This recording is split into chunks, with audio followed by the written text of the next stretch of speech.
वृक्ष कभऊ नहीं फल भकै, नदी न संचय नीर। लेकिन आज हालात ये हो रहे हैं कि जो नदियां जीवनदायिनी कही जाती थीं वही अब अपने अस्तित्व को खोती जा रही हैं। बताते चले, मैनपुरी जनपद की जीवनदायिनी कही जाने वाली ईशन नदी के अस्तित्व को खतरा पैदा हो गया। नदी एक एक बूंद पानी को तरस रही है। लोगों ने नदी को चक्रोट बना रखा है, जिससे मिट्टी भरकर भारी वाहन निकल रहे हैं। जहां नदी में शहर के नालों का पानी आता है, वहां जल मंजनी का साम्राज्य पसरा हुआ है। ईशन नदी नौनेर से लेकर नवीगंज तक सैकड़ों गांव को अपनी गोद में बिठाकर मनुष्य पशु पक्षियों की प्यास बुझाने का काम करती थी। आज वह एक एक बूंद पानी को तरस रही है। जंगली और आवारा पशु भी नदी में पानी न होने के कारण पानी के लिए भटक रहे हैं। वहीं नदी के किनारे वाली अशिक्षित ज़मीन भी बिना पसंद के पड़ी हुई है। लगभग 3 वर्ष पहले निवर्तमान जिलाधिकारी महेंद्र बहादुर के नेतृत्व में नदी को जीवनदायिनी बनाने के लिए सफाई अभियान चलाया गया था तथा ईशन नदी नहर का पानी छोड़ा गया था। नदी को जीवनदायिनी बनाने के लिए जिला प्रशासन के अलावा तमाम स्वयंसेवी संस्थाओं और समाज सेवकों ने भी भाग लिया था।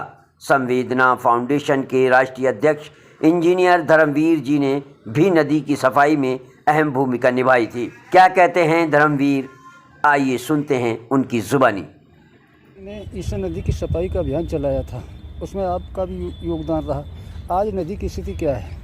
बद से बदतर है, ये सामने दिखाई दे रही है। और इस तरफ ना तो नगर पालिका का कोई ध्यान है। देखिए क्या इतनी बदतर स्थिति है, जो गंदगी के ढेर लगे हैं। और ये पहले ये सब ये देख रहे हैं आप, बेंचें पड़ी, ये महेंद्र बहादुर जी के प्रयास का परिणाम था। और ज़िले की जितनी सामाजिक संस्थाएं थी उन्होंने पूरा बढ़ चढ़ के हिस्सा लिया था। और ये इसका नाम दिया था हमार नदी हमार बचपन।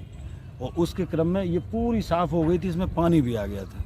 लेकिन अब प्रशासन नगर पालिका सब पूरी तरह से बिल्कुल पता नहीं कहाँ खोए हुए हैं। और बस से बदतर हालत है। और जल इसमें पानी न आने से मैनपुरी में जल का संकट बहुत बढ़ रहा है, क्योंकि वाटर लेवल निरंतर नीचे चला जा रहा है। और यदि समय रहते यदि इस तरफ यदि हमारी जो प्राकृतिक जो धरोहरें हैं उनका संरक्षण नहीं किया गया और इनकी साफ़ सफाई का ध्यान नहीं रखा गया और पानी नहीं लाया गया, तो मैनपुरी में जल संकट भयावह स्थिति के रूप में लोगों के सामने होगा। नदी में पानी न आने से जंगली जानवर हैं, आवारा पशु हैं, इनके सामने भी पीने के पानी की संकट है। हम ये कह रहे हैं, तमाम आवारा जानवर हैं, जगह जगह बनगाहें हैं, गायें हैं, सांड हैं, तमाम ऐसे जानवर हैं जिनके पानी का संकट है, जो व्याकुलता से परेशान हैं, मरे जा रहे हैं, पानी नहीं है नदी में। और यहाँ तो सही बात तो ये है कि गांव के ग्रामीण अंचल से जुड़ी ये नदी निकलती है, ग्रामीण अंचल से होकर निकलती है। तो पहले तो जो जानवर चराने जाते थे तो नदी में पानी पिला देते थे, वो भी इस तरह नहीं है, वो पानी नहीं पिला सकते, इतनी गंदगी है। और मेरी तो मांग है प्रशासन से कि इसको निश्चित रूप से और जनपद मैनपुरी के हर व्यक्ति को इस अपनी ईशन नदी, चूँकि ये जीवनदायिनी एक नदी है और इसका पौराणिक इतिहास भी बड़ा है, और इसके संरक्षण के लिए हम सभी से आग्रह करते हैं कि सभी को इसमें आगे आना चाहिए। और इससे मानव जीवन का निश्चित रूप से उत्थान होगा। और जो जीव जंतु हैं, तमाम इस तरह के वो हैं जिनको पानी की अभाव में वो व्याकुल हैं, परेशान हैं, मर रहे हैं।